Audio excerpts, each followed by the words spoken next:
Hello hello, हा बोल ना. कुठे आहे ताई? अरे मी जरा बाहेर आले, काय झालं? मी इथे गार्डन जवळ आलोय. तू येतेस नाही इथे? अच्छा, घरा शेजारी गार्डन आहे तिथे का? हो हो, मग ये ना वरती आहे लवकर. ना? नाही नाही, तू ये ना. बरं बरं ठीक आहे, येते. ठीक आहे, लवकर ये. हा हा. कसं आहे? मी मस्त. ये बस.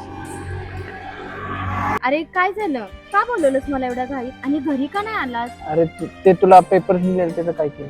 पेपर प्रॉपर्टीचे सह्या केल्या? अरे आई बाबा गेल्यानंतर तू कधीच घरी आला नाहीस. मी एवढं बोलवून एवढं रक्षाबंधन झालं, तुला यावंसं वाटलं नाही. आणि आज आलायस तर प्रॉपर्टीचे पेपर्स नाही ना? काही उगाच आता इमोशनल नको बोलू. नाही करत इमोशनल तुला. अरे पण आई बाबा गेल्यानंतर मला असं वाटलं होतं की माझ्या माहेरचं, माझा हक्काचा माणूस कोण असेल तर तो तू आहेस. पण आज तूच मला लांब केलंस तर मला काय वाटेल? अरे मी घरच्यांना काय सांगू? ते काय मला सांगू नको. तू पेपर्सवर सह्या कर आणि घेऊन येऊ द्या इथेच. ठीक आहे अक्षय, जर तुझ्या तोंडात पैसाच आणि प्रॉपर्टीचीच भाषा असेल ना, तर तुझ्याकडून मायेची प्रेमाची अपेक्षाच करणं चुकीचं आहे.